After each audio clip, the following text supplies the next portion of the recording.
Movie ಹೆಸರು ಗಾಡ್ಜಿಲ್ಲಾ ಅಂತ.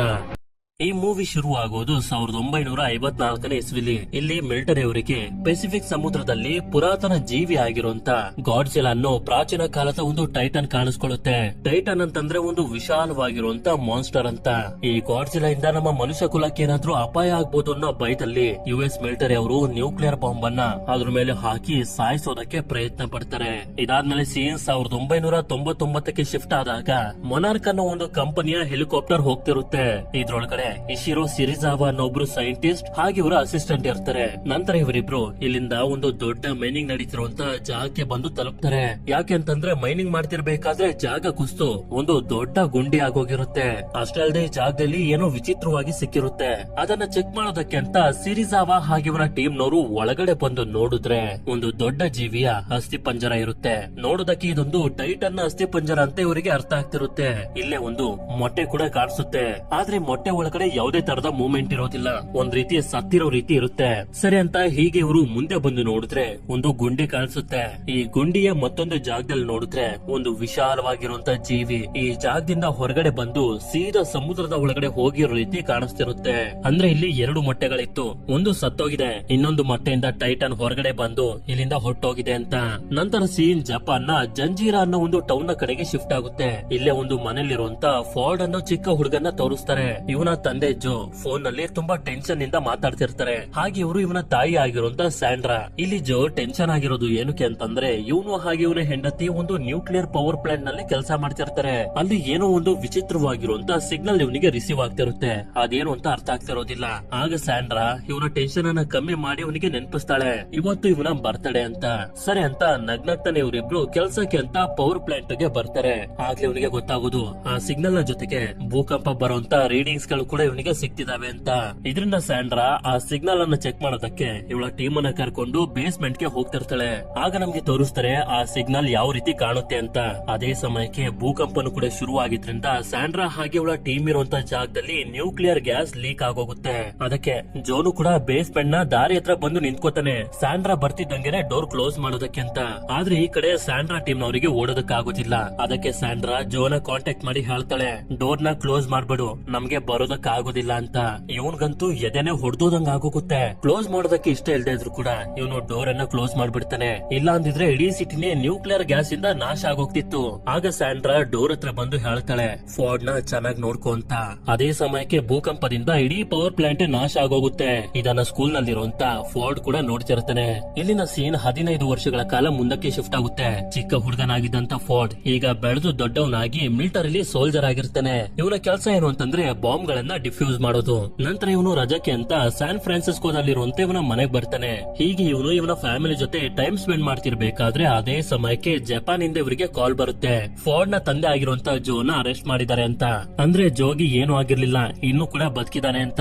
ಇದಾದ್ಮೇಲೆ ಫಾರ್ಡ್ ಜಪಾನ್ಗೆ ಹೋಗೋದಕ್ಕೆ ರೆಡಿ ಆಗ್ತಿರ್ಬೇಕಾದ್ರೆ ನಮ್ಗೆ ಗೊತ್ತಾಗುತ್ತೆ ಇವನು ಇವನ ತಂದೆಯಿಂದ ತುಂಬಾ ವರ್ಷಗಳಿಂದ ದೂರ ಇದ್ದಾನೆ. ಅಷ್ಟೇ ಅಲ್ಲದೆ ಅವ್ರ ಮೇಲೆ ಇವನಿಗೆ ಕೋಪ ಕೂಡ ಇದೆ ಅಂತ. ಇದಾದ್ಮೇಲೆ ಇವನು ಜಪಾನ್ಗೆ ಬಂದು ಜೈಲಿಗೆ ಬರ್ತಾನೆ ಇವರ ತಂದೆನ ಬಿಡಿಸೋದಕ್ಕೆ ಅಂತ.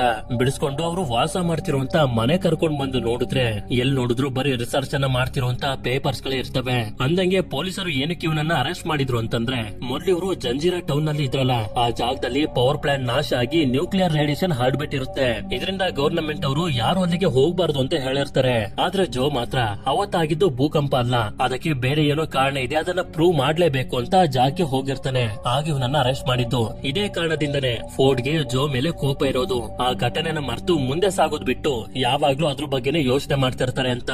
ಅದಕ್ಕೆ ನೀವಿಲ್ಲಿರೋದ್ ಬೇಡ, ನಮ್ ಮನೆಗ್ ನಡೀರಿ, ನನ್ ಮಗ ನಿಮ್ಮನ್ನ ನೋಡೋದಕ್ಕೆ ಕಾಯ್ತಿದ್ದಾನೆ ಅಂತ ಹೇಳ್ತಾನೆ. ಆದ್ರೆ ಮಾರನೇ ದಿನ ಇವನು ಎದ್ದು ನೋಡಿದ್ರೆ ಮತ್ತೆ ಜೋ ಜಂಜೀರಾ ಟೌನ್ ಗೆ ಹೋಗೋದಕ್ಕೆ ತಯಾರಿ ಮಾಡ್ಕೋತಿರ್ತಾನೆ. ಫೋರ್ಡ್ ಬೇಡ ಅಂತ ಹೇಳಿದ್ರೆ ಇವನು ಕೇಳೋದೇ ಇಲ್ಲ. ಆ ಜಾಗದಲ್ಲಿ ಅವತ್ತು ಏನ್ ನಡೀತು ಅಂತ ಪ್ರೂವ್ ಮಾಡ್ಲೇಬೇಕು ಅಂತ ಡಿಸೈಡ್ ಮಾಡ್ಬಿಟ್ಟಿರ್ತಾನೆ. ಅದನ್ನ ಪ್ರೂವ್ ಮಾಡೋದಕ್ಕೆ ಮೊದ್ಲು ಇವರು ಜಂಜೀರಾದಲ್ಲಿದ್ದಂತ ಮನೇಲಿ ಒಂದಷ್ಟು ಡಿಸ್ಕ್ ಗಳು ಇದಾವೆ. ಅದನ್ನ ತಗೊಂಡ್ ಬರೋದಕ್ಕೆ ಇವನು ಹೋಗ್ತಿರೋದು. ಅಷ್ಟೇ ಅಲ್ಲದೆ ಇವನ ಹೆಂಡತಿ ಆಗಿರುವಂತ ಸ್ಯಾಂಡ್ರಾಳ ಒಂದು ಫೋಟೋನು ಇರೋದಿಲ್ಲ, ಅದನ್ನ ತಗೊಂಡ್ ಬರೋದಕ್ಕೆ ಅಂತಾನು ಕೂಡ ಹೋಗ್ತಿರ್ತಾನೆ.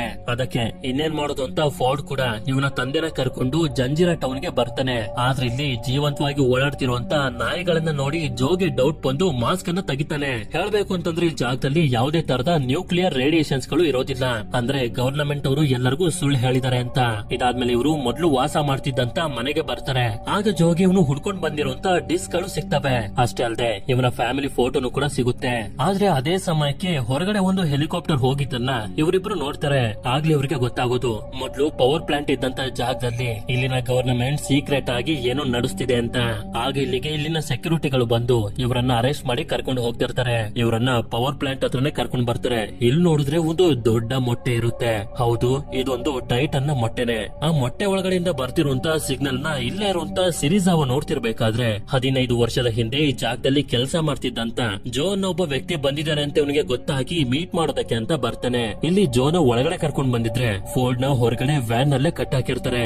ಅಷ್ಟೇ ಅಲ್ಲದೆ ಜೋ ಇವರೆಲ್ಲರಿಗೂ ಹೇಳ್ತಿರ್ತಾನೆ 15 ವರ್ಷದ ಹಿಂದೆನೂ ಕೂಡ ಇದೇ ರೀತಿ ಸಿಗ್ನಲ್ಸ್ ಗಳು ಬಂದಿನೆ, ಈ ಜಾಗ ಎಲ್ಲ ನಾಶ ಆಗೋಯ್ತು ಅಂತ. ಅದೇ ಸಮಯಕ್ಕೆ ಜೋಗೆ ಆಗ್ಲೇ ಅವನ ಮನೆಯಿಂದ ಒಂದಷ್ಟು ಡಿಸ್ಕ್ ಗಳು ಸಿಕ್ಕುದ್ವಲ್ಲ, ಅದನ್ನ ಚೆಕ್ ಮಾಡಿದಾಗ 15 ವರ್ಷದ ಹಿಂದೆ ಯಾವ ರೀತಿ ಸಿಗ್ನಲ್ ಗಳು ಬರ್ತಿತ್ತು ಅಂತ ಒಂದು ಫೋಟೋ ಸಿಗುತ್ತೆ. ಆಗ ಇವನಿಗೆ ರಿಯಲೈಸ್ ಆಗೋದಕ್ಕೆ ಶುರು ಆಗುತ್ತೆ 15 ವರ್ಷದ ಹಿಂದೆ ಜೋಗಿ ಸಿಕ್ತಿದ್ದಂತ ಸಿಗ್ನಲ್ ಹಾಗೆ ಈಗ ಈ ಮೊಟ್ಟೆಯಿಂದ ಹೊರಗಡೆ ಬರ್ತಿರುವಂತ ಸಿಗ್ನಲ್ ಎರಡು ಕೂಡ ಒಂದೇ ಅಂತ. ಹೀಗೆ ನೋಡ್ತಾ ನೋಡ್ತಿದ್ದಂಗೆನೆ ಆ ಮೊಟ್ಟೆ ಒಳಗಡೆಯಿಂದ ಎಲೆಕ್ಟ್ರೋಮ್ಯಾಗ್ನೆಟಿಕ್ ಪಲ್ಸ್ ಅನ್ನೋ ಒಂದು ಎನರ್ಜಿ ಹೊರಗಡೆ ಬರೋದಕ್ಕೆ ಶುರು ಮಾಡುತ್ತೆ. ಅಂದ್ರೆ ಟೈಟನ್ ಮೊಟ್ಟೆಯಿಂದ ಹೊರಗಡೆ ಬರ್ತಿದೆ ಅಂತ.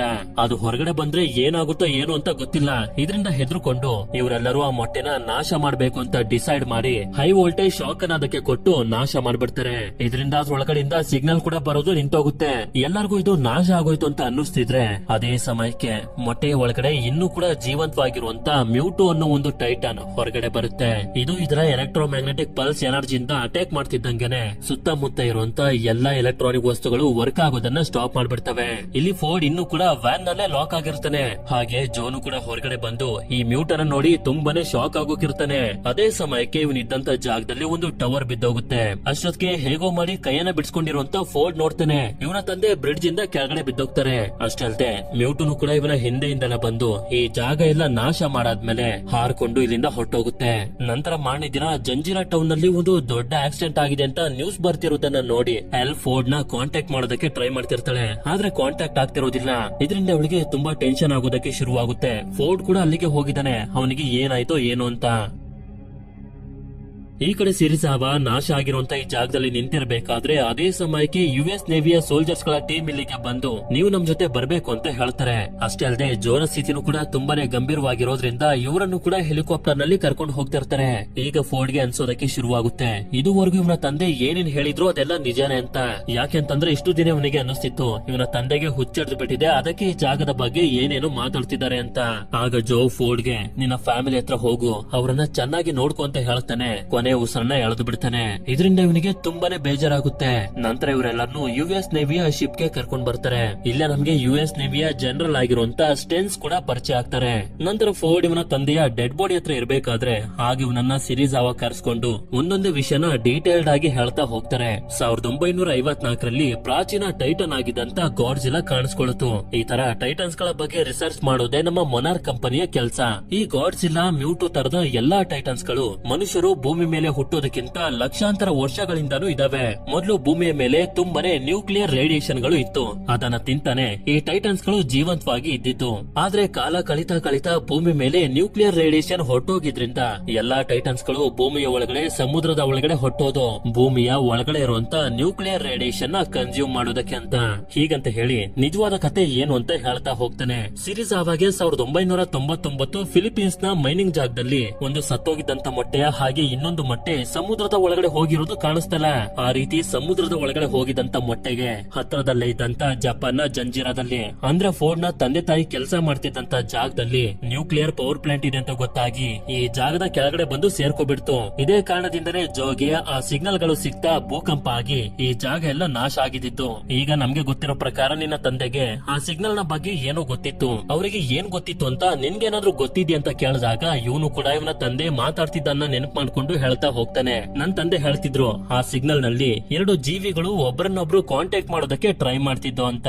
ಇದನ್ನ ಕೇಳಿ ಸಿರೀಸ್ ಆವಾಗಿ ಏನ್ ಅನ್ಸೋದಕ್ಕೆ ಶುರುವಾಗಿರುತ್ತೆ ಅಂತಂದ್ರೆ ಮೊಟ್ಟೆ ಒಳಗಡೆ ಇದ್ದಂತ ಮ್ಯೂಟೋ ಮತ್ತೊಂದು ಟೈಟನ್ ಆಗಿದ್ದಂತ ಗಾಡ್ಜಿಲನ ಕಾಂಟ್ಯಾಕ್ಟ್ ಮಾಡೋದಕ್ಕೆ ಆ ಸಿಗ್ನಲ್ ನ ಕಳಿಸ್ತಿತ್ತು ಅಂತ. ನಂತರ ಫೋರ್ಡ್ ನ ಮನೆಗೆ ಹೋಗೋದಕ್ಕೆ ಅಂತ ಹೆಲಿಕಾಪ್ಟರ್ ನಲ್ಲಿ ಕಳಿಸ್ಕೊಡ್ತಿರ್ತಾರೆ. ಅದಕ್ಕೆ ಇವನು ಕೂಡ ಎಲ್ಲ ಕಾಂಟ್ಯಾಕ್ಟ್ ಮಾಡೋದಕ್ಕೆ ಟ್ರೈ ಮಾಡ್ತಾನೆ. ಆದ್ರೆ ಅವಳು ಕೆಲಸದಲ್ಲಿ ಬಿಸಿ ಆಗೋಗಿರ್ತಾಳೆ, ಫೋನ್ ರಿಸೀವ್ ಮಾಡುತ್ತಿಲ್ಲ. ಅಂದಂಗೆ ಹೇಳ್ಬೇಕು ಅಂತಂದ್ರೆ ಇವನನ್ನ ಹವಾಯ್ ಅನ್ನೋ ಒಂದು ಐಲ್ಯಾಂಡ್ ಗೆ ಕರ್ಕೊಂಡು ಹೋಗ್ತಿರ್ತಾರೆ ಇಲ್ಲಿಂದ ಪ್ಲೇನ್ ನಲ್ಲಿ ಸ್ಯಾನ್ ಫ್ರಾನ್ಸಿಸ್ಕೋಗೆ ಹೋಗೋದಕ್ಕೆ. ಆದ್ರೆ ಯಾವಾಗ ಇವನು ಇಲ್ಲಿಂದ ಟ್ರೈನ್ ನಲ್ಲಿ ಏರ್ಪೋರ್ಟ್ ಗೆ ಹೋಗ್ತಿರ್ತಾನೋ ನೋಡ್ತಾನೆ ಒಬ್ಬ ಚಿಕ್ಕ ಹುಡುಗ ಅವನ ತಂದೆ ತಾಯಿನ ಬಿಟ್ಟು ಮಿಸ್ ಆಗಿ ಟ್ರೈನ್ ನ ಹತ್ಬಿಟ್ಟಿರ್ತಾನೆ. ಅದಕ್ಕೆ ಇವನು ಕೂಡ ಡಿಸೈಡ್ ಮಾಡ್ತಾನೆ ಹೇಗಾದ್ರೂ ಮಾಡಿ ಚಿಕ್ಕ ಹುಡುಗನ ಕರ್ಕೊಂಡು ಹೋಗಿ ಅವನ ತಂದೆ ತಾಯಿ ಹತ್ರ ಬಿಡ್ಬೇಕು ಅಂತ. ಈ ಕಡೆ ನೇವಿ ಅವ್ರಿಗೆ ಗೊತ್ತಾಗುತ್ತೆ ನ್ಯೂಕ್ಲಿಯರ್ ವೆಪನ್ ಗಳನ್ನ ತಗೊಂಡು ಹೋಗ್ತಿರ್ಬೇಕಾದ್ರೆ ಹವಾಯ್ ಐಲ್ಯಾಂಡ್ ನಲ್ಲಿ ಅವುಗಳು ಮಿಸ್ ಆಗೋಗಿದಾವೆ ಅಂತ. ಅಂದ್ರೆ ಅವರಿಗೆ ಅರ್ಥ ಆಗೋಗುತ್ತೆ ಅದನ್ನ ಕತ್ಕೊಂಡು ಹೋಗಿರೋದು ಮ್ಯೂಟಿನೇ. ಅದಕ್ಕೆ ಒಂದು ಮಿಲಿಟರಿ ಟೀಮ್ ಅನ್ನ ಹವಾಯ್ ಐಲ್ಯಾಂಡ್ ಗೆ ಕಳಿಸ್ತಾರೆ. ಮಿಲಿಟರಿ ಅವರು ಕೂಡ ಹವಾಯ್ ನ ಕಾಡಿಗೆ ಬಂದು ನೋಡಿದ್ರೆ ಅವಾಗ್ಲೇ ಹಾರಿ ತಪ್ಪಿಸ್ಕೊಂಡು ಹೋಗಿದಂತ ಮ್ಯೂಟು ನ್ಯೂಕ್ಲಿಯರ್ ವೆಪನ್ ಗಳನ್ನ ತಿಂತಿರುತ್ತೆ. ಯಾಕೆಂತಂದ್ರೆ ಅವುಗಳ ಒಳಗಡೆ ನ್ಯೂಕ್ಲಿಯರ್ ರೇಡಿಯೇಷನ್ ಇದೆಯಲ್ಲ ಅದಕ್ಕೆ. ಇದರಿಂದ ಹವಾಯ್ ಐಲ್ಯಾಂಡ್ ನಲ್ಲಿರುವಂತ ಜನರನ್ನ ಸೇಫ್ ಆಗಿಡ್ಬೇಕು ಅಂತ ಜನರಲ್ ಒಂದಷ್ಟು ಸೋಲ್ಜರ್ಸ್ ಗಳನ್ನ ಐಲ್ಯಾಂಡ್ ಗೆ ಕಳಿಸ್ತಾರೆ. ಇಲ್ಲಿರುವಂತ ಫೋರ್ಡ್ ಗೂ ಕೂಡ ಅರ್ಥ ಆಗುದಿಲ್ಲ ಇಷ್ಟೊಂದು ಹೆಲಿಕಾಪ್ಟರ್ ಗಳು ಏನು ಬರ್ತಿದಾವೆ ಅಂತ. ಈ ಕಡೆ ಕಾಡ್ನಲ್ಲಿರುವಂತ ಮ್ಯೂಟು ಸೋಲ್ಜರ್ಸ್ ಗಳ ಮೇಲೆ ಅಟ್ಯಾಕ್ ಮಾಡ್ತಿದ್ದಂಗೆನೆ ಇಡೀ ಐಲ್ಯಾಂಡ್ ನಲ್ಲಿರುವಂತ ಕರೆಂಟೇ ಹೊಟ್ಟೋಗುತ್ತೆ. ಅದೇ ಸಮಯಕ್ಕೆ ನೇವಿ ಶಿಪ್ ನಲ್ಲಿರುವಂತ ಸಿರಿಜಾವ ನೋಡ್ತಾನೆ ಪ್ರಾಚೀನ ಕಾಲದ ಟೈಟನ್ ಆಗಿರುವಂತ ಗಾಡ್ಜಿಲ್ಲಾ ಇನ್ನೂ ಕೂಡ ಬದುಕಿದೆ. ಅದು ಇವರ ಶಿಪ್ ನ ಮೇಲೆ ಅಟ್ಯಾಕ್ ಮಾಡದೆ ಮ್ಯೂಟೋನ ಹುಡ್ಕೊಂಡು ಸೀದಾ ಹವಾಯ್ ಐಲ್ಯಾಂಡ್ ಕಡೆಗೆ ಹೋಗ್ತಿರುತ್ತೆ. ಆದ್ರೆ ಯಾವಾಗ ಇದು ಐಲ್ಯಾಂಡ್ ಹತ್ರ ಬರುತ್ತೋ ಸಮುದ್ರದ ನೀರೆಲ್ಲ ಒಳಗಡೆನೆ ನುಗ್ಗೋದಕ್ಕೆ ಶುರು ಮಾಡ್ಬಿಡುತ್ತೆ. ಆಗ ಸ್ವಲ್ಪ ಜನರು ಹೇಗೋ ಮಾಡಿ ತಪ್ಪಿಸ್ಕೊಂಡು ಜೀವನ ಕಾಪಾಡ್ಕೋತಾರೆ. ನಂತರ ಮಿಲಿಟರಿ ಅವರು ಫ್ಲೇರ್ ಗನ್ ಅನ್ನ ಶೂಟ್ ಮಾಡಿದಾಗ ಅದ್ರ ಬೆಳಕಿಂದ ನೋಡಿದಂತ ಜನರಿಗೆ ಗೊತ್ತಾಗುತ್ತೆ ಈ ಗಾಡ್ಜಿಲ್ಲಾ ಎಷ್ಟೊಂದು ದೊಡ್ಡದಾಗಿದೆ ಅಂತ. ಸ್ವಲ್ಪ ಹೊತ್ತಿನ ನಂತರ ಇಡೀ ಐಲ್ಯಾಂಡ್ ನಲ್ಲೆಲ್ಲ ಕರೆಂಟ್ ವಾಪಸ್ ಬರುತ್ತೆ. ಆಗ ಫೋರ್ಡ್ ನೋಡ್ತಾನೆ ಮ್ಯೂಟು ಇಲ್ಲಿನ ಏರ್ಪೋರ್ಟ್ ಹತ್ರ ಬಂದು ಇಲ್ಲೆಲ್ಲ ಧ್ವಂಸ ಮಾಡೋದಕ್ಕೆ ಶುರು ಮಾಡ್ತಿದೆ ಅಂತ. ಇಂತ ಒಂದು ಪರಿಸ್ಥಿತಿಲೂ ಕೂಡ ಫೋರ್ಡ್ ಆ ಚಿಕ್ಕ ಹುಡುಗನ ಕಾಪಾಡೋದಕ್ಕೆ ತುಂಬಾನೇ ಪ್ರಯತ್ನ ಪಡ್ತಿರ್ತಾನೆ. ಹೀಗೆ ಮ್ಯೂಟು ಅಟ್ಯಾಕ್ ಮಾಡ್ತಿರ್ಬೇಕಾದ್ರೆ ಅದೇ ಸಮಯಕ್ಕೆ ಇದ್ರ ಜೊತೆ ಫೈಟ್ ಮಾಡೋದಕ್ಕೆ ಅಂತ ಗಾಡ್ಜಿಲ್ಲಾ ಇಲ್ಲಿಗೆ ಬಂದು ಭಯಂಕರವಾಗಿ ಗರ್ಜಿಸೋದಕ್ಕೆ ಶುರು ಮಾಡುತ್ತೆ. ಮಾರನೇ ದಿನ ನ್ಯೂಸ್ ನಲ್ಲಿ ಹೇಳ್ತಿರ್ತಾರೆ ಗಾಡ್ಜಿಲ್ಲಾ ಮ್ಯೂಟಿಗೆ ಚೆನ್ನಾಗಿ ಹೊಡೆದು ಐಲ್ಯಾಂಡ್ ಇಂದ ಓಡಿಸ್ಬಿಡ್ತು ಅಂತ. ಅದನ್ನ ನೋಡಿದಂತ ಎಲ್ಗೆ ಇನ್ನು ಕೂಡ ಗಾಬರಿ ಆಗೋಗುತ್ತೆ. ಈ ಕಡೆ ಫೋರ್ಡ್ ಸಣ್ಣ ಹುಡುಗನ ತಂದೆ ತಾಯಿನ ಹುಡುಕಾಡ್ತಿರ್ಬೇಕಾದ್ರೆ ಆ ಹುಡುಗ ಅವನ ತಂದೆ ತಾಯಿನ ಹೋಗಿ ಸೇರಿದರ ನೋಡಿ ತುಂಬಾನೇ ಸಂತೋಷ ಪಡ್ತಾನೆ. ಅಷ್ಟೇ ಅಲ್ಲದೆ ಒಂದಷ್ಟು ಸೋಲ್ಜರ್ಸ್ ಗಳು ಸ್ಯಾನ್ ಫ್ರಾನ್ಸಿಸ್ಕೋಗೆ ಹೋಗ್ತಿದ್ದಾರೆ ಅಂತ ಗೊತ್ತಾಗಿ ಇವನು ಕೂಡ ಅವ್ರ ಜೊತೆ ಹೋಗ್ತಾನೆ. ಅದೇ ಸಮಯಕ್ಕೆ ಇಲ್ಲಿ ನೋಡಿದ್ರೆ ನೇವಿ ಅವರು ಗಾಡ್ಜಿಲ್ಲಾನ ಫಾಲೋ ಮಾಡ್ಕೊಂಡು ಹೋಗ್ತಿರ್ತಾರೆ. ಯಾಕೆಂತಂದ್ರೆ ಗಾಡ್ಜಿಲ್ಲಾ ಬೇಟೆ ಆಡೋದಕ್ಕೆ ಅಂತ ಮ್ಯೂಟುನ ಹುಡುಕ್ತಿದೆ. ಆಗ ಸಿರಿಜಾವ ಹಾಗೆ ಎಲ್ಲರಿಗೂ ಗೊತ್ತಾಗುತ್ತೆ ಗಾಡ್ಜಿಲ್ಲಾ ಮ್ಯೂಟುನ ಬೇಟೆ ಆಡೋದಕ್ಕೆ ಟ್ರೈ ಮಾಡ್ತಿದೆ ಅಂತಂದ್ರೆ ಮ್ಯೂಟು ಗಾಡ್ಜಿಲ್ಲಾನ ಕಾಂಟ್ಯಾಕ್ಟ್ ಮಾಡ್ತಿರ್ಲಿಲ್ಲ, ಬೇರೆ ಇನ್ಯಾವುದೋ ಟೈಟನ್ ಅನ್ನ ಕಾಂಟ್ಯಾಕ್ಟ್ ಮಾಡೋದಕ್ಕೆ ಟ್ರೈ ಮಾಡ್ತಿತ್ತು ಅಂತ. ಆಗ ಸಿರಿಜಾವಾಗೆ ಮೈನಿಂಗ್ ಮಾಡ್ತಿದ್ದಂತ ಜಾಗದಲ್ಲಿ ಸತ್ತಿರುವಂತ ಒಂದು ಮೊಟ್ಟೆ ಸಿಕ್ಕಿತ್ತಲ್ಲ ಅದು ನೆನಪಾಗುತ್ತೆ. ಆಕ್ಚುಲಿ ಅದು ಇವರು ಅನ್ಕೊಂಡಿರೋ ರೀತಿ ಸತ್ತಿರ್ಲಿಲ್ಲ, ಇನ್ನು ಕೂಡ ಜೀವಂತವಾಗಿ ಇತ್ತು. ಯುಎಸ್ ಮಿಲಿಟರಿ ಅವರು ಆ ಮೊಟ್ಟೆನ ತಗೊಂಡು ಹೋಗಿ ನೆವಾಡಾದಲ್ಲಿ ನ್ಯೂಕ್ಲಿಯರ್ ವೆಪನ್ಸ್ ಗಳನ್ನ ಬಚ್ಚಿಡುವಂತ ಜಾಗದಲ್ಲಿ ಸೀಕ್ರೆಟ್ ಆಗಿ ಆ ಮೊಟ್ಟೆನ ಬಚ್ಚಿಟ್ಟಿದ್ದಾರೆ. ಅದಕ್ಕೆ ಆ ಮೊಟ್ಟೆ ಜೀವಂತವಾಗಿದ್ಯೋ ಇಲ್ವೋ ಅಂತ ಚೆಕ್ ಮಾಡೋದಕ್ಕೆ ಮಿಲಿಟರಿ ಅವರೆಲ್ಲ ಆ ಸೀಕ್ರೆಟ್ ಆಗಿರುವಂತ ಜಾಗಕ್ಕೆ ಬಂದು ಚೆಕ್ ಮಾಡಿ ನೋಡಿದ್ರೆ ಸತ್ತೋಗಿದೆ ಅಂತ ಅನ್ಕೊಂಡಿದ್ದಂತ ಮೊಟ್ಟೆಲಿ ಇನ್ನು ಕೂಡ ಜೀವಂತವಾಗಿದ್ದಂತ ಎರಡನೇ ಮ್ಯೂಟನು ಕೂಡ ಹೊರಗಡೆ ಬಂದು ನೆವಾಡಾದ ಸಿಟಿನೆಲ್ಲ ಧ್ವಂಸ ಮಾಡ್ತಾ ಮುಂದೆ ಸಾಗೋದಕ್ಕೆ ಶುರು ಮಾಡಿರುತ್ತೆ. ಸಿರಿಜಾವ ಅದರ ಫುಟೇಜ್ ನೋಡಿ ಅರ್ಥ ಮಾಡ್ಕೊಬಿಡ್ತಾನೆ ಈ ಮ್ಯೂಟೋಗೆ ರೆಕ್ಕೆ ಇರೋದಿಲ್ಲ, ಹಾಗೆ ಮೊದಲನೇ ಮ್ಯೂಟೋಗಿಂತ ಇದು ತುಂಬಾನೇ ದೊಡ್ಡದಾಗಿರುತ್ತೆ. ಅಂದ್ರೆ ರೆಕ್ಕೆ ಇರುವಂತ ಮ್ಯೂಟು ಗಂಡು, ರೆಕ್ಕೆ ಇಲ್ಲದೆ ದೊಡ್ಡದಾಗಿರುವಂತ ಮ್ಯೂಟು ಹೆಣ್ಣು ಅಂತ ಇವರೆಲ್ಲರಿಗೂ ಅರ್ಥ ಆಗೋಗುತ್ತೆ. ಅದಕ್ಕೆ ನೇವಿ ಅವರು ದೊಡ್ಡ ದೊಡ್ಡ ನ್ಯೂಕ್ಲಿಯರ್ ಬಾಂಬ್ ಗಳನ್ನ ಎರಡು ಮ್ಯೂಟುಗಳ ಮೇಲೆ ಹಾಗೆ ಗಾಡ್ಜಿಲ್ಲಾ ಮೇಲೂ ಕೂಡ ಹಾಕಿ ಅವುಗಳನ್ನ ಸಾಯಿಸಬೇಕು ಅಂತ ಅನ್ಕೊಂಡಿರ್ತಾರೆ. ಆದ್ರೆ ನಮ್ಮೆಲ್ಲರಿಗೂ ಗೊತ್ತೇ ಇದೆ ನ್ಯೂಕ್ಲಿಯರ್ ರೇಡಿಯೇಷನ್ ಇಂದ ಅವುಗಳ ಪವರ್ ಇನ್ನೂ ಕೂಡ ಜಾಸ್ತಿ ಆಗುತ್ತೆ ಅಂತ. ಈ ಪ್ಲಾನ್ ಸರಿಯಾಗಿಲ್ಲ. ಗಾಡ್ಜಿಲ್ಲಾನೇ ಆ ಎರಡು ಮ್ಯೂಟುಗಳನ್ನ ನೋಡ್ಕೊಳ್ಳುತ್ತೆ ಬಿಟ್ಬಿಡಿ ಅಂತ ಸಿರಿಜಾವ ಹೇಳಿದ್ರೆ ಜನರಲ್ ಮಾತ್ರ ಇವನ ಮಾತನ್ನೇ ಕೇಳ್ತಿರೋದಿಲ್ಲ. ನಂತರ ಫೋರ್ಡ್ ಸೋಲ್ಜರ್ಸ್ ಗಳ ಜೊತೆ ಸ್ಯಾನ್ ಫ್ರಾನ್ಸಿಸ್ಕೋಗೆ ಹೋಗ್ತಿರ್ಬೇಕಾದ್ರೆ ನೋಡ್ತಾನೆ ಒಂದು ಹಳೆ ಕಾಲದ ನ್ಯೂಕ್ಲಿಯರ್ ಬಾಂಬ್ ಅನ್ನ ಸ್ಯಾನ್ ಫ್ರಾನ್ಸಿಸ್ಕೋ ಕಡೆಗೆ ಎತ್ಕೊಂಡು ಹೋಗ್ತಿರ್ತಾರೆ. ಯಾಕೆಂತಂದ್ರೆ 3 ಟೈಟನ್ ಗಳು ಸ್ಯಾನ್ ಫ್ರಾನ್ಸಿಸ್ಕೋ ಸಿಟಿಗೆನೆ ಹೋಗ್ತಿರೋದು. ಹಾಗೆ ಹಳೆ ಕಾಲದ ನ್ಯೂಕ್ಲಿಯರ್ ಬಾಂಬ್ ಅನ್ನ ಯೂಸ್ ಮಾಡ್ತಿರೋದಕ್ಕೆ ಕಾರಣ ಮ್ಯೂಟು ಇದ್ದಂತ ಜಾಗದಲ್ಲಿ ಎಲೆಕ್ಟ್ರಾನಿಕ್ ವಸ್ತುಗಳು ಕೆಲಸ ಮಾಡೋದಿಲ್ವಲ್ಲ, ಅದಕ್ಕೇನೆ ಇದನ್ನ ಯೂಸ್ ಮಾಡ್ತಿರೋದು. ಇದನ್ನ ಯೂಸ್ ಮಾಡೋದಕ್ಕೆ ಯಾವುದೇ ತರದ ಎಲೆಕ್ಟ್ರಿಸಿಟಿ ಅವಶ್ಯಕತೆ ಇರೋದಿಲ್ಲ. ಅದಕ್ಕೆ ಫೋರ್ಡ್ ಕೂಡ ಸೋಲ್ಜರ್ ಆಗಿ ಸ್ಯಾನ್ ಫ್ರಾನ್ಸಿಸ್ಕೋಗೆ ಹೋಗ್ಬೇಕು ಅಂತ ಡಿಸೈಡ್ ಮಾಡ್ತಾನೆ. ಯಾಕೆಂತಂದ್ರೆ ಇವನ ಫ್ಯಾಮಿಲಿನೂ ಕೂಡ ಅಲ್ಲೇ ಇರೋದಲ್ಲ ಅದಕ್ಕೆ. ನಂತರ ಇವನು ಎಲ್ಗೆ ಕಾಲ್ ಮಾಡ್ತಾನೆ. ಎಲ್ಗಂತೂ ಇವನು ಸೇಫ್ ಆಗಿದ್ದಾನೆ ಅಂತ ಗೊತ್ತಾಗಿ ತುಂಬಾನೇ ಸಂತೋಷ ಆಗುತ್ತೆ. ಹಾಗೆ ಇವನು ಹೇಳ್ತಿರ್ತಾನೆ ಆದಷ್ಟು ಬೇಗ ನಾನು ಬರ್ತೀನಿ, ನನಗೋಸ್ಕರ ಹಾಸ್ಪಿಟಲ್ ನಲ್ಲೇ ವೆಯ್ಟ್ ಮಾಡ್ತಿರೋ ಅಂತ. ನಂತರ 3 ಟೈಟನ್ಸ್ ಗಳು ಸ್ಯಾನ್ ಫ್ರಾನ್ಸಿಸ್ಕೋಗೆ ಬರ್ತಿರೋದ್ರಿಂದ ಇಲ್ಲಿನ ಜನರು ಎಷ್ಟಾಗುತ್ತೋ ಅಷ್ಟು ಬೇಗ ಸಿಟಿನ ಬಿಟ್ಟು ದೂರ ಹೋಗೋದಕ್ಕೆ ಪ್ರಯತ್ನ ಪಡ್ತಿರ್ತಾರೆ. ಈ ಕಡೆ ಫೋರ್ಡ್ ಹಾಗೆ ಒಂದಷ್ಟು ಸೋಲ್ಜರ್ಸ್ ಗಳು ಟ್ರೈನ್ ನಲ್ಲಿ ಹಳೆ ಕಾಲದ ನ್ಯೂಕ್ಲಿಯರ್ ಬಾಂಬ್ ಅನ್ನ ಎತ್ಕೊಂಡು ಹೋಗ್ತಿರ್ತಾರಲ್ಲ, ಹಾಗೆ ಇವರಿಗೆ ಮುಂದೆ ಬೆಟ್ಟಗಳ ಹತ್ರ ಬ್ಲಾಸ್ಟ್ ಆಗೋದು ಕಾಣಿಸುತ್ತೆ. ಅದಕ್ಕೆ ಟ್ರೈನ್ ಅನ್ನ ಇಲ್ಲೇ ಸ್ಟಾಪ್ ಮಾಡಿ ಫೋರ್ಡ್ ನ ಜೊತೆ ಇನ್ನೂ ಕೂಡ 3 ಸೋಲ್ಜರ್ಸ್ ಗಳು ಮುಂದೆ ಬರ್ತಾರೆ ಏನಾಗ್ತಿದೆ ಅಂತ ಚೆಕ್ ಮಾಡೋದಕ್ಕೆ. ಇಬ್ರು ಸೋಲ್ಜರ್ಸ್ ಗಳು ಕೆಳಗಡೆ ಬಂದು ನೋಡಿದ್ರೆ ಮಿಲಿಟರಿಯ ವೆಹಿಕಲ್ ಗಳೆಲ್ಲ ನಾಶ ಆಗಿ ನದಿಲಿ ಕೊಚ್ಕೊಂಡು ಹೋಗ್ತಿರುತ್ತೆ. ಈ ಕಡೆ ಬ್ರಿಡ್ಜ್ ನ ಮೇಲೆ ಫೋರ್ಡ್ ಹಾಗೆ ಇನ್ನೊಬ್ಬ ಸೋಲ್ಜರ್ ನಿಂತಿರ್ಬೇಕಾದ್ರೆ ಇವರ ಪಕ್ಕನೆ ಆ ಫೀಮೇಲ್ ಮ್ಯೂಟು ಹೋಗ್ತಿರುತ್ತೆ. ಅದು ಹೋಗ್ತಿರ್ಬೇಕಾದ್ರೆ ಅದ್ರ ಹೊಟ್ಟೆ ಒಳಗಡೆ ಮೊಟ್ಟೆಗಳಿರೋದನ್ನ ಫೋರ್ಡ್ ನೋಡ್ಕೊಬಿಡ್ತಾನೆ. ಹಾಗೆ ಇದು ಇವರು ತಗೊಂಡ್ ಬಂದಿರುವಂತ ಟ್ರೈನ್ ಅನ್ನೆಲ್ಲ ಧ್ವಂಸ ಮಾಡಿ ಈ ಜಾಗನೇ ನಾಶ ಮಾಡಕ್ ಬಿಡುತ್ತೆ. ನಂತರ ಸೀನ್ ಮಾರನೇ ದಿನಕ್ಕೆ ಶಿಫ್ಟ್ ಆದಾಗ ಈ ಜಾಗ ಎಲ್ಲ ನಾಶ ಆಗಿದ್ರು ಕೂಡ ಫೋರ್ಡ್ ಹೇಗೋ ಮಾಡಿ ಇವನ ಜೀವನ ಕಾಪಾಡ್ಕೊಂಡಿರ್ತಾನೆ. ಅದೇ ಸಮಯಕ್ಕೆ ಉಳ್ಕೊಂಡಿದ್ದಂತ ಒಂದು ನ್ಯೂಕ್ಲಿಯರ್ ಬಾಂಬ್ ಅನ್ನ ಎತ್ಕೊಂಡು ಹೋಗೋದಕ್ಕೆ ಅಂತ ಸೋಲ್ಜರ್ಸ್ ಗಳು ಬಂದಾಗ ಇವನನ್ನು ಕೂಡ ನೋಡ್ತಾರೆ. ಈ ಕಡೆ 3 ಟೈಟನ್ಸ್ ಗಳು ಸ್ಯಾನ್ ಫ್ರಾನ್ಸಿಸ್ಕೋ ಸಿಟಿಗೆ ಬರ್ತಿರೋದ್ರಿಂದ ಮಿಲಿಟರಿ ಅವರು ಇಲ್ಲಿರುವಂತಹ ಜನರನ್ನೆಲ್ಲರನ್ನು ಸೇಫ್ ಆಗಿ ಬೇರೆ ಕಡೆಗೆ ಕರ್ಕೊಂಡು ಹೋಗ್ತಿರ್ತಾರೆ. ಆದ್ರೆ ಅಲ್ಲಿಗೆ ಫೋರ್ಡ್ ಹೇಳಿದಾರಲ್ಲ, ನಾನ್ ನಿನ್ನ ಕರ್ಕೊಂಡು ಹೋಗೋದಕ್ಕೆ ಬರ್ತಿದ್ದೀನಿ ಅಂತ. ಏನ್ ಮಾಡ್ಬೇಕು ಅಂತಾನೆ ಇವಳಿಗೆ ಅರ್ಥ ಆಗ್ತಿರೋದಿಲ್ಲ. ನಂತರ ಉಳ್ಕೊಂಡಿರುವಂತ ಕೊನೆಯ ನ್ಯೂಕ್ಲಿಯರ್ ಬಾಂಬ್ ಅನ್ನ ನೇವಿ ಶಿಪ್ ನ ಮೇಲೆ ತಗೊಂಡ್ ಬರ್ತಾರೆ. ಈ ಕಡೆ ಇವನ ಮಗನ್ನ ಸೇಫ್ ಆಗಿರುವಂತ ಜಾಗಕ್ಕೆ ಕಳಿಸಿ ಇವಳು ಮಾತ್ರ ಹಾಸ್ಪಿಟಲ್ ನಲ್ಲೇ ಫೋರ್ಡ್ ಗೋಸ್ಕರ ಕಾಯ್ಬೇಕು ಅಂತ ಡಿಸೈಡ್ ಮಾಡ್ತಾಳೆ. ಈಗ ನೇವಿ ಅವರು ಟ್ರ್ಯಾಕ್ ಮಾಡ್ತಿರೋ ಪ್ರಕಾರ 3 ಟೈಟನ್ಸ್ ಗಳು ಸ್ಯಾನ್ ಫ್ರಾನ್ಸಿಸ್ಕೋ ಸಿಟಿಗೆ ಇನ್ನು 1.5 ಗಂಟೆಲಿ ಬಂದು ತಲುಪ್ತವೆ. ನಂತರ ಒಂದು ಬ್ರಿಡ್ಜ್ ನ ಮೇಲೆ ಸಿಟಿ ಬಿಟ್ಟು ಹೋಗ್ತಿರುವಂತ ಜನರೆಲ್ಲರೂ ಟ್ರಾಫಿಕ್ ಜಾಮ್ ಆಗಿ ಸಿಗಾಕೋಬಿಟ್ಟಿರ್ತಾರೆ. ಇಲ್ಲೇ ಇರುವಂತ ಒಂದು ಬಸ್ ನಲ್ಲಿ ಫೋರ್ಡ್ ಹಾಗೆ ಎಲ್ಲಾ ಮಗ ಕೂಡ ಇರ್ತಾನೆ. ಅದೇ ಸಮಯಕ್ಕೆ ಬ್ರಿಡ್ಜ್ ನ ಸುತ್ತಮುತ್ತ ಇರುವಂತ ನೇವಿ ಅವರೆಲ್ಲ ನೋಡ್ತಾರೆ. ಗಾಡ್ಜಿಲ್ಲಾ ಇಲ್ಲಿಗೆ ಬಂದು ತಲುಪಿಟ್ಟಿರುತ್ತೆ. ಮುಂದೆ ಹೋಗೋದಕ್ಕೆ ನೇವಿ ಅವರು ಜಾಗ ಬಿಡದೇ ಇರೋದ್ರಿಂದ ಇದು ಮೇಲೆ ಎದ್ದೋಳ್ತಿದ್ದಂಗೆನೆ ಮಿಲಿಟರಿ ಅವರೆಲ್ಲ ಇದ್ರ ಮೇಲೆ ಅಟ್ಯಾಕ್ ಮಾಡೋದಕ್ಕೆ ಶುರು ಮಾಡಿಬಿಡ್ತಾರೆ. ಇದೇ ಸಮಯದಲ್ಲಿ ಫೋರ್ಡ್ ನ ಮಗ ಇದ್ದಂತ ಬಸ್ ಇಲ್ಲಿಂದ ಸೇಫ್ ಆಗಿ ಹೊರಟೋಗುತ್ತೆ. ನಂತರ ಈ ಹಳೆ ಟೆಕ್ನಾಲಜಿ ನ್ಯೂಕ್ಲಿಯರ್ ಬಾಂಬ್ ಇರುತ್ತಲ್ಲ, ಇದಕ್ಕೆ 1.5 ಗಂಟೆ ಟೈಮರ್ ಅನ್ನ ಸೆಟ್ ಮಾಡ್ತಾರೆ. ಆದ್ರೆ ಅದೇ ಸಮಯಕ್ಕೆ ಮೇಲ್ ಮ್ಯೂಟು ಇಲ್ಲಿಗೆ ಬಂದು ಈ ನ್ಯೂಕ್ಲಿಯರ್ ಬಾಂಬ್ ಅನ್ನ ಎತ್ಕೊಂಡು ಅಲ್ಲಿಂದ ಸ್ಯಾನ್ ಫ್ರಾನ್ಸಿಸ್ಕೋ ಸಿಟಿಗೆ ಬರುತ್ತೆ. ಇಲ್ಲಿರುವಂತ ಫೀಮೇಲ್ ಮ್ಯೂಟೋಗೆ ಕೊಡೋದಕ್ಕೆ ಅಂತ. ಯಾಕೆಂತಂದ್ರೆ ಇದು ಮೊಟ್ಟೆ ಇಡ್ತಿದ್ಯಲ್ಲ, ಆ ಮೊಟ್ಟೆಗಳಿಗೆ ಇದು ಆಹಾರದ ರೀತಿ ಕೆಲಸ ಮಾಡುತ್ತೆ. ಇಲ್ಲಿ ನೋಡಿದ್ರೆ ಮಿಲಿಟರಿ ಅವರೆಲ್ಲ ತುಂಬಾನೇ ಟೆನ್ಷನ್ ಮಾಡ್ಕೊಂಡಿರ್ತಾರೆ. ಯಾಕೆಂತಂದ್ರೆ ಮ್ಯೂಟೋ ನ್ಯೂಕ್ಲಿಯರ್ ಬಾಂಬ್ ಅನ್ನ ಸ್ಯಾನ್ ಫ್ರಾನ್ಸಿಸ್ಕೋ ಸಿಟಿಗೆ ತಗೊಂಡೋಗಿದ್ಯಲ್ಲ, ಅದು ಬ್ಲಾಸ್ಟ್ ಆಗೋದಕ್ಕೆ ಬರೀ 1.5 ಗಂಟೆ ಅಷ್ಟೇ ಉಳಿದಿರೋದು. ಹಾಗೆ ಆ ಸಿಟಿಲಿ ಇನ್ನೂ ಕೂಡ ಲಕ್ಷಾಂತರ ಜನರು ಇದ್ದಾರೆ. ಅದಕ್ಕೆ ಇವರು ಒಂದು ಸೋಲ್ಜರ್ ಗಳ ಟೀಮ್ ಅನ್ನ ಅಲ್ಲಿಗೆ ಕಳಿಸಬೇಕು ಅಂತ ಡಿಸೈಡ್ ಮಾಡ್ತಾರೆ. ಒಂದು ಆ ಬಾಂಬ್ ಅನ್ನ ಡಿಫ್ಯೂಸ್ ಮಾಡಬೇಕು. ಅದು ಆಗಿಲ್ಲ ಅಂತಂದ್ರೆ ಬಾಂಬ್ ಅನ್ನೇ ಅದು ಬ್ಲಾಸ್ಟ್ ಆಗೋದಕ್ಕಿಂತ ಮುಂಚೆ ಸಿಟಿಯಿಂದ ದೂರ ತಗೊಂಡ್ ಬರ್ಬೇಕು ಅಂತ. ಅಲ್ಲಿಗೆ ಹೋಗ್ತಿರುವಂತ ಸೋಲ್ಜರ್ಸ್ ಗಳ ಟೀಮ್ ನಲ್ಲಿ ಫೋರ್ಡ್ ಕೂಡ ಇರ್ತಾನೆ. ಹಾಗೆ ಸೀರಿಯಸ್ ಆಗಿ ಗಾಡ್ಜಿಲಾ ಮೇಲೆ ತುಂಬಾನೇ ನಂಬಿಕೆ ಇರುತ್ತೆ. ನಮ್ಮನ್ನ ಕಾಪಾಡೋದಕ್ಕೆ ಸಾಧ್ಯ ಆಗುತ್ತೆ ಅಂತಂದ್ರೆ ಅದು ಗಾಡ್ಜಿಲಾ ಇಂದ ಮಾತ್ರ ಅಂತ. ಇಲ್ಲಿ ಸ್ಯಾನ್ ಫ್ರಾನ್ಸಿಸ್ಕೋ ಸಿಟಿಲಿ ಒಂದಷ್ಟು ಜನರ ಜೊತೆ ಎಲ್ ಕೂಡ ಸಿಗಾಕೊಂಡಿರ್ಬೇಕಾದ್ರೆ ಈ ಜಾಗನ ನಾಶ ಮಾಡೋದಕ್ಕೆ ಮೇಲ್ ಮ್ಯೂಟೋ ಬರುತ್ತೆ. ಆದ್ರೆ ಅದ್ರ ಜೊತೆ ಫೈಟ್ ಮಾಡೋದಕ್ಕೆ ಗಾಡ್ಜಿಲಾನು ಕೂಡ ಇಷ್ಟೊತ್ತಿಗೆ ಇಲ್ಲಿಗೆ ಬಂದ್ಬಿಟ್ಟಿರುತ್ತೆ. ಅವುಗಳು ಫೈಟ್ ಮಾಡೋದಕ್ಕೆ ಶುರು ಮಾಡ್ತಿದ್ದಂಗೆನೆ ಹಾಗೆ ಎಲ್ಲಾ ಜನರು ಒಂದು ಬಿಲ್ಡಿಂಗ್ ನ ಒಳಗಡೆ ಹೋಗಿ ಲಾಕ್ ಆಗ್ತಾರೆ. ಈ ಕಡೆ ಫೋರ್ಡ್ ಹಾಗೆ ಎಲ್ಲಾ ಸೋಲ್ಜರ್ಸ್ ಗಳು ಪ್ಯಾರಾಚೂಟ್ ಇಂದ ಕೆಳಗಡೆ ಹಾರೋದಕ್ಕೆ ರೆಡಿ ಆಗ್ತಿರ್ತಾರೆ. ಇದಾದ್ಮೇಲೆ ಯಾವಾಗ ಇವರೆಲ್ಲರೂ ಪ್ಯಾರಾಚೂಟ್ ಇಂದ ಕೆಳಗಡೆ ಹಾರ್ತಾರೋ ಸಿಟಿ ಒಳಗಡೆ ಬರ್ತಿದ್ದಂಗೆನೆ ಗಾಡ್ಜಿಲಾ ಹಾಗೆ ಮೇಲ್ ಮ್ಯೂಟೋ ಭಯಂಕರವಾಗಿ ಫೈಟ್ ಮಾಡ್ತಿರೋದನ್ನ ನೋಡ್ತಾರೆ. ಇದಾದ್ಮೇಲೆ ಇವರೆಲ್ಲರೂ ಸೇಫ್ ಆಗಿ ಬಂದು ಲ್ಯಾಂಡ್ ಆಗ್ತಿದ್ದಂಗೆನೆ ನ್ಯೂಕ್ಲಿಯರ್ ಬಾಂಬ್ ಅನ್ನ ಹುಡುಕ್ತಾ ಒಂದು ಜಾಗಕ್ಕೆ ಬಂದಾಗ ನೋಡಿದ್ರೆ ಫೀಮೇಲ್ ಮ್ಯೂಟೋ ಮೊಟ್ಟೆಗಳನ್ನ ಇಡ್ತಿರುತ್ತೆ. ಅದೇ ಸಮಯಕ್ಕೆ ಮೇಲ್ ಮ್ಯೂಟೋಗೆ ಚೆನ್ನಾಗಿ ಹೊಡೆದು ಗಾಡ್ಜಿಲಾ ಇಲ್ಲಿಗೆ ಬರುತ್ತೆ ಫೀಮೇಲ್ ಜೊತೆ ಫೈಟ್ ಮಾಡೋದಕ್ಕೆ ಅಂತ. ಇವೆರಡು ಫೈಟ್ ಮಾಡೋದಕ್ಕೆ ಶುರು ಮಾಡ್ತಿದ್ದಂಗೆನೆ ಸೋಲ್ಜರ್ಸ್ ಗಳು ಕೂಡ ನ್ಯೂಕ್ಲಿಯರ್ ಬಾಂಬ್ ಅನ್ನ ಹುಡುಕ್ತಾ ಮುಂದೆ ಬಂದಾಗ ನೋಡ್ತಾರೆ ಈ ಬಾಂಬ್ ನ ಸುತ್ತ ಫೀಮೇಲ್ ಮ್ಯೂಟೋ ಸಾವಿರಾರು ಮೊಟ್ಟೆಗಳನ್ನ ಇಟ್ಬಿಟ್ಟಿರುತ್ತೆ. ಅಷ್ಟೇ ಅಲ್ಲದೆ ಇದು ಬ್ಲಾಸ್ಟ್ ಆಗೋದಕ್ಕೆ ಬರೀ 27 ನಿಮಿಷಗಳಷ್ಟೇ ಉಳಿದಿರೋದು.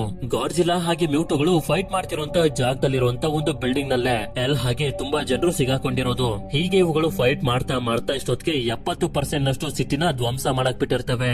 ಈ ಕಡೆ ಫೋರ್ಡ್ ಈ ಬಾಂಬ್ ಅನ್ನ ಡಿಫ್ಯೂಸ್ ಮಾಡಬೇಕು ಅಂತ ಓಪನ್ ಮಾಡೋದಕ್ಕೆ ಟ್ರೈ ಮಾಡ್ತಿರ್ತಾರೆ. ಆದ್ರೆ ಜಾಮ್ ಆಗ್ಬಿಟ್ಟಿರುತ್ತೆ, ಓಪನ್ ಆಗ್ತಿರೋದಿಲ್ಲ. ಇದರಿಂದ ಇವರೆಲ್ಲರೂ ಸೇರಿ ಬಾಂಬ್ ಅನ್ನ ಎತ್ಕೊಂಡು ಸಿಟಿಯಿಂದ ದೂರ ತಗೊಂಡು ಹೋಗೋದಕ್ಕೆ ಶುರು ಮಾಡ್ತಾರೆ. ಆದ್ರೆ ಫೋರ್ಡ್ ಮಾತ್ರ ಈ ರೀತಿ ಮ್ಯೂಟೋನ ಮೊಟ್ಟೆಗಳು ಸಿಟಿಲಿರೋದು ಸರಿ ಅನ್ನಿಸ್ತಿರೋದಿಲ್ಲ. ಅದಕ್ಕೆ ಆ ಮೊಟ್ಟೆಗಳ ಪಕ್ಕದಲ್ಲೇ ಇದ್ದಂತ ಒಂದು ಪೆಟ್ರೋಲ್ ಟ್ಯಾಂಕ್ ಅನ್ನ ಲೀಕ್ ಮಾಡಿ ಬರ್ತಿದ್ದಂಗೆನೆ ಬೆಂಕಿ ಹತ್ಕೊಂಡು ಒಂದು ದೊಡ್ಡ ಬ್ಲಾಸ್ಟ್ ಆಗೋಗುತ್ತೆ. ಆಗ ನಾಶ ಆಗಿರುವಂತ ಮೊಟ್ಟೆಗಳನ್ನ ನೋಡಿ ಫೀಮೇಲ್ ಮ್ಯೂಟೋಗೆ ತುಂಬಾನೇ ಕೋಪ ಬಂದು ಇದನ್ನೆಲ್ಲ ಇವನೇ ಮಾಡಿರೋದು ಅಂತ ಫೋರ್ಡ್ ನ ನೋಡಿ ಇನ್ನೇನು ಇವನನ್ನ ಸಾಯಿಸಬೇಕು ಅಂತ ಅನ್ಕೊಳ್ಳೋಷ್ಟರಲ್ಲಿ ಹಿಂದೆ ಇರುವಂತ ಗಾಡ್ಜಿಲಾ ತನ್ನ ತುಂಬಾನೇ ಪವರ್ಫುಲ್ ಆಗಿರುವಂತ ಅಟೋಮಿಕ್ ಬ್ರೆತ್ ಇಂದ ಇದ್ರ ಮೇಲೆ ಅಟ್ಯಾಕ್ ಮಾಡ್ಬಿಡುತ್ತೆ. ಇಷ್ಟೊತ್ತಿಗೆ ಸೋಲ್ಜರ್ಸ್ ಗಳು ಕೂಡ ನ್ಯೂಕ್ಲಿಯರ್ ಬಾಂಬ್ ಅನ್ನ ದೂರ ತಗೊಂಡು ಹೋಗೋದಕ್ಕೆ ಬೋಟ್ ಹತ್ರ ಬಂದು ತಲುಪಿರ್ತಾರೆ. ಆದ್ರೆ ಅದನ್ನ ನೋಡಿದಂತ ಫೀಮೇಲ್ ಮ್ಯೂಟೋನು ಕೂಡ ಇವ್ರ ಹತ್ರ ಬರ್ತಿರುತ್ತೆ. ಯಾಕೆಂತಂದ್ರೆ ಮೇಲ್ ಮ್ಯೂಟೋ ಗಾಡ್ಜಿಲಾ ಜೊತೆ ಫೈಟ್ ಮಾಡ್ತಿರುತ್ತೆ. ಹೀಗೆ ಫೈಟ್ ಮಾಡ್ತಾ ಗಾಡ್ಜಿಲಾ ಈ ಮೇಲ್ ಮ್ಯೂಟೋಗೆ ಚೆನ್ನಾಗಿ ಹೊಡೆದು ಕೊನೆಗೂ ಸಾಯಿಸ್ಬಿಡುತ್ತೆ. ಆದ್ರೆ ಇಷ್ಟೊಂದು ದೊಡ್ಡ ಫೈಟ್ ಅನ್ನು ಮಾಡಿದ್ದು ವೀಕ್ ಆಗ್ಬಿಟ್ಟಿರುತ್ತೆ. ಇದೇ ಸಮಯದಲ್ಲಿ ಗಾಡ್ಜಿಲ್ಲಾ ಹಾಗೆ ಫೋರ್ಡ್ ಇಬ್ರು ಕೂಡ ಒಬ್ಬರನ್ನೊಬ್ರು ನೋಡ್ಕೋತಾರೆ. ಇಲ್ಲಿ ಫೀಮೇಲ್ ಮ್ಯೂಟೋ ಬಂದು ನ್ಯೂಕ್ಲಿಯರ್ ಬಾಂಬ್ ಅನ್ನ ತಗೊಳ್ಳೋದಕ್ಕೆ ಎಲ್ಲಾ ಸೋಲ್ಜರ್ಸ್ ಗಳನ್ನು ಸಾಯಿಸ್ಬಿಡುತ್ತೆ. ಅದಕ್ಕೆ ಫೋರ್ಡ್ ತಕ್ಷಣನೇ ಬೋಟ್ ನ ಒಳಗಡೆ ಬಂದು ಇದನ್ನ ಸ್ಟಾರ್ಟ್ ಮಾಡ್ಕೊಂಡು ಸಿಟಿಯಿಂದ ದೂರ ತಗೊಂಡೋಗೋದಕ್ಕೆ ನೋಡ್ತಿರ್ತಾನೆ. ಆದ್ರೆ ಫೀಮೇಲ್ ಮ್ಯೂಟೋನು ಕೂಡ ಇವನನ್ನ ನೋಡಿ ಇನ್ನೇನು ಅಟ್ಯಾಕ್ ಮಾಡಬೇಕು ಅಂತ ಅನ್ಕೊಳ್ಳೋ ಅಷ್ಟರಲ್ಲಿ ಮತ್ತೆ ಹಿಂದೆಯಿಂದ ಗಾಡ್ಜಿಲ್ಲಾ ಬಂದು ಈ ಸಲ ಇದನ್ನ ಹಿಡ್ಕೊಂಡು ಬಾಯಿಗೆನೆ ಅಟಾಮಿಕ್ ಬ್ರೆತ್ ಇಂದ ಅಟ್ಯಾಕ್ ಮಾಡಿದ್ರಿಂದ ಈ ಸಲ ಕೊನೆಗೂ ಇದು ಸತ್ತೋಗುತ್ತೆ. ಹಾಗೆ ಫೋರ್ಡ್ ಕೂಡ ಬೋಟ್ ಅನ್ನ ತಗೊಂಡು ಇಷ್ಟೊತ್ತಿಗೆ ದೂರ ಬಂದ್ಬಿಟ್ಟಿರ್ತಾನೆ. ಅದೇ ಸಮಯಕ್ಕೆ ಗಾಡ್ಜಿಲ್ಲಾ ಸುಸ್ತಾಗಿ ಬೀಳೋದನ್ನು ಕೂಡ ನೋಡ್ತಾನೆ. ಇದೆಲ್ಲದ್ರ ಜೊತೆ ಈಗ ಇವನಿಗೆ ಅರ್ಥ ಆಗೋಗುತ್ತೆ ಇನ್ನು ಇವನು ಬದುಕೋದಕ್ ಸಾಧ್ಯ ಇಲ್ಲ ಅಂತ. ಯಾಕೆಂತಂದ್ರೆ ಬಾಂಬ್ ಇನ್ನೇನು ಬ್ಲಾಸ್ಟ್ ಆಗೋದ್ರಲ್ಲಿದೆ, ಸಿಟಿಯಿಂದ ದೂರ ಕೂಡ ಬಂದ್ಬಿಟ್ಟಿದ್ದಾನೆ. ಇದರಿಂದ ಇವನ ಸಾವನ್ನ ಇವನು ಅಕ್ಸೆಪ್ಟ್ ಮಾಡ್ಕೊಂಡು ಮಲಗಿರ್ಬೇಕಾದ್ರೆ ಅದೇ ಸಮಯಕ್ಕೆ ಒಂದು ಹೆಲಿಕಾಪ್ಟರ್ ನಲ್ಲಿ ಒಂದಷ್ಟು ಸೋಲ್ಜರ್ಸ್ ಗಳು ಬಂದು ಇವನನ್ನ ಕಾಪಾಡಿ ಅಲ್ಲಿಂದ ದೂರ ಕರ್ಕೊಂಡ್ ಬರ್ತಿದ್ದಂಗೆನೆ ಆ ಬಾಂಬ್ ಕೂಡ ಬ್ಲಾಸ್ಟ್ ಆಗೋಗುತ್ತೆ. ನಂತರ ಮಾರನೇ ದಿನ ನಮ್ಗೆ ತೋರಿಸ್ತಾರೆ ಗಾಡ್ಜಿಲ್ಲಾ ಈ ರೀತಿ ಬಿದ್ದಿರೋದನ್ನ ನೋಡಿ ಇದು ಸತ್ತೋಗಿರ್ಬೋದು ಅಂತ ಎಲ್ಲರೂ ಅನ್ಕೊಳ್ತಿರ್ತಾರೆ. ಹಾಗೆ ಈ ಕಡೆ ಫೋರ್ಡ್ಗೆ ಇವನ ಮಗ ಸಿಕ್ಕಿರ್ತಾನೆ. ಹಾಗೆ ಒಂದು ದೊಡ್ಡ ಸ್ಟೇಡಿಯಂ ನಲ್ಲಿ ಎಲ್ಲಗೋಸ್ಕರ ಹುಡುಕಾಡ್ತಿರ್ತಾನೆ. ಈ ಕಡೆ ಸಿರೀಸ್ ಅವನು ಕೂಡ ಗಾಡ್ಜಿಲ್ಲಾ ಸತ್ತೋಗಿದೆ ಅಂತ ದುಃಖ ಪಡ್ತಿರ್ತಾನೆ. ಆದ್ರೆ ಅದು ಮತ್ತೆ ಎದ್ದೋಳಿದ್ದನ್ನ ನೋಡಿ ಎಲ್ರಿಗೂ ಕೂಡ ತುಂಬಾನೇ ಸಂತೋಷ ಆಗುತ್ತೆ. ಹಾಗೆ ಫೋರ್ಡ್ಗೂ ಕೂಡ ಎಲ್ ಸಿಗ್ತಾಳೆ. ಮತ್ತೆ ಇವರು ಒಂದಾಗಿದ್ರಿಂದ ತುಂಬಾನೇ ಸಂತೋಷ ಪಡ್ತಾರೆ. ಅಷ್ಟೇ ಅಲ್ಲದೆ ಕೆಲಸ ಎಲ್ಲ ಮುಗಿತಿದ್ದಂಗೆನೆ ಗಾಡ್ಜಿಲ್ಲಾ ಈ ಸಿಟಿಗೆ ಮತ್ತೇನು ಡ್ಯಾಮೇಜ್ ಅನ್ನ ಮಾಡದೆ ಸೀದಾ ಸಮುದ್ರದ ಒಳಗಡೆ ಹೋಗ್ತಿರುತ್ತೆ. ಇದನ್ನ ನೋಡ್ತಿರುವಂತ ಜನರಿಗೆ ಇಷ್ಟೊತ್ತಿಗೆ ಅರ್ಥ ಆಗೋಗಿರುತ್ತೆ ಗಾಡ್ಜಿಲ್ಲಾ ಮನುಷ್ಯರಿಗೆ ಅಪಾಯ ಅಲ್ಲ, ಬದಲಾಗಿ ಮನುಷ್ಯರನ್ನ ಕಾಪಾಡ್ತಿದೆ, ಈ ಭೂಮಿನ ಪ್ರೊಟೆಕ್ಟ್ ಮಾಡ್ತಿದೆ ಅಂತ. ಇಲ್ಲಿಗೆ ಈ ಮೂವಿ ಎಂಡ್ ಆಗುತ್ತೆ.